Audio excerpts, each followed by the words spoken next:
Es tiempo de análisis. Saludo con gusto para ello al consultor financiero, a Mario Di Constanzo.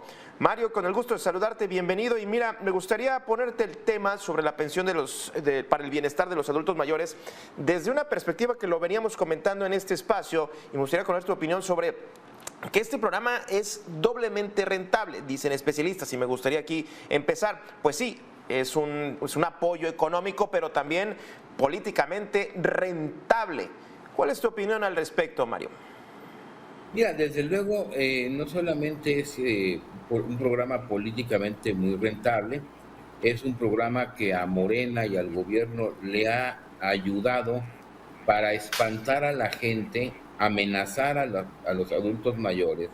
En las Uf. elecciones que ha habido, lo hicieron en Hidalgo, lo están promoviendo en el Estado de México, lo están promoviendo en Coahuila, amenazando a la gente diciéndole que si pierde Morena la elección, pues van a quitar este programa. Entonces, no solamente es políticamente rentable, sino ha sido un arma para amenazar electoralmente a las personas. Es un programa, además, déjame decirte, opaco, muy opaco. Es un programa que le está generando bolsas al gobierno, que además con las bolsas que le está generando pudiese en todo caso ampliarse. Es decir, hay que ser muy específicos en una cosa. No se está en contra de los programas sociales. Los programas sociales ya son una garantía de los adultos mayores en la Constitucional, Constitución ¿no? y fue aprobado por el Pleno de la Cámara de Diputados. Esto es importante decirlo. Pero mira, te voy a dar un ejemplo para que veas qué tan opacos son. Con el programa de adultos mayores. Para el próximo año, la bolsa que tienen, el presupuesto que se tiene, es de 339 millones de pesos. El programa consiste o va a consistir en esta ayuda que se da de manera bimestral a los adultos mayores, que va a ser de 4,812 pesos bimestrales. El universo de adultos mayores que reciben esta pensión es 10.3 millones de adultos.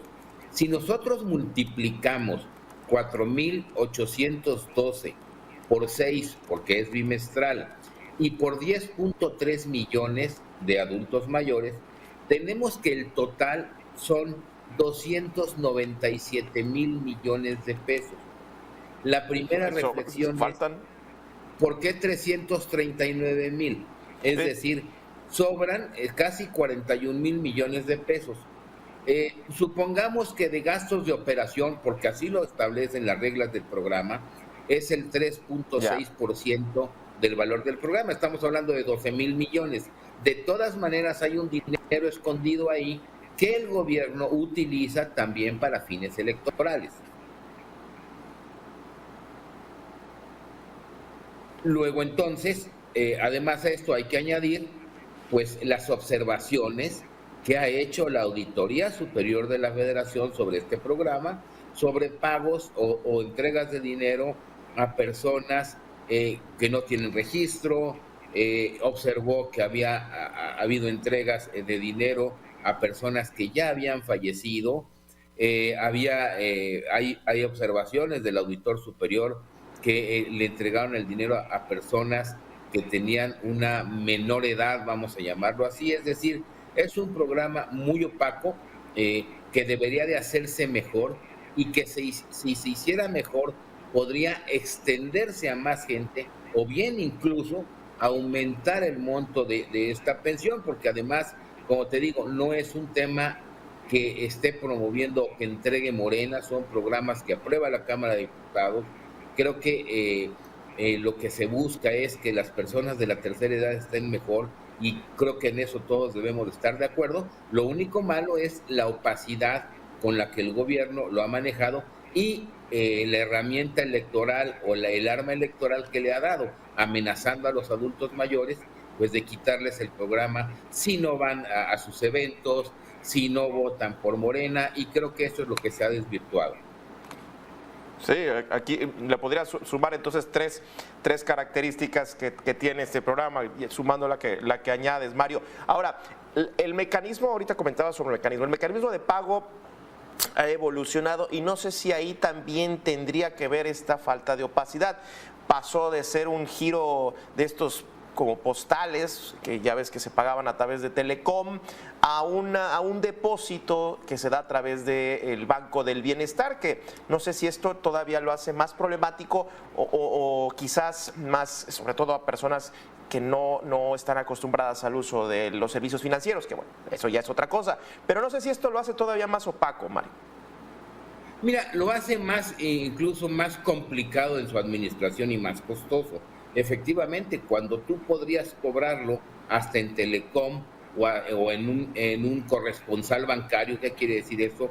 Que podías acudir, pues creo que hasta Farmacias Guadalajara en el interior de la República, a Telecom, muchas veces en las cuentas de los bancos que ya tenían las personas, y ahora tal pareciera que todo lo quieren concentrar en las sucursales del Banco del Bienestar, que en primer lugar ni es banco ni da bienestar, no son suficientes, no tienen los sistemas adecuados, incluso las propias sucursales no están ni siquiera diseñadas con una infraestructura para poder recibir, ¿no?, a personas de la tercera edad. Ahí está lo que sucedió, me parece que en Tamaulipas, por ahí estos días, en donde tenían a la gente formada afuera de la sucursal, en la calle, y en eso se dio un accidente, ¿no? Una persona creo que se llevó, le pegó a varios adultos mayores, cuando ellos podrían estar acudiendo a cualquier lugar, entre más puntos haya, pues menos colas van a hacer. Ese es uno. La siguiente, todavía, parecería mentira, que todavía muchas de estas entregas son en efectivo, es decir, hay casi 3 millones de personas que prácticamente cobran su pensión en efectivo. Me parece que esto genera pues no solamente opacidad, sino mucha inconveniencia y toda la posibilidad del mundo pues para que exista la corrupción. Y en el caso de Banco del Bienestar, fíjate qué absurdo, no solamente no le dispersan únicamente como ahora lo quieren hacer en Banco del Bienestar, sino que no le aperturan cuentas a la gente. Que esto es también lo más grave. ¿Por qué? Porque si una persona no pudo acudir el día marcado a cobrar su pensión, muchas veces esta se regresa. Y luego, para que una persona vuelva a obtener su pensión o cobre o vuelva a obtener su credencial, no sabes el tramiterío que tienen que hacer.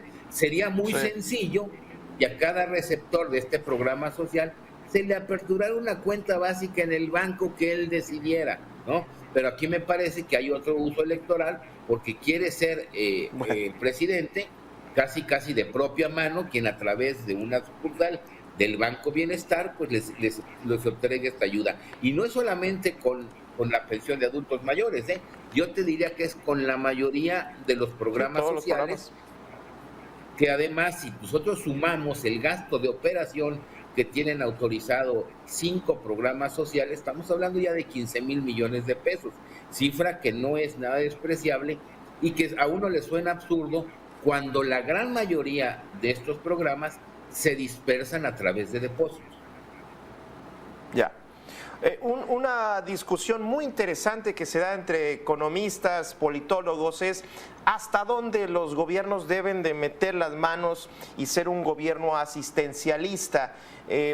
Desde tu perspectiva, ¿estamos ya más allá de ese asistencialismo? ¿Debería delimitarse un poco más?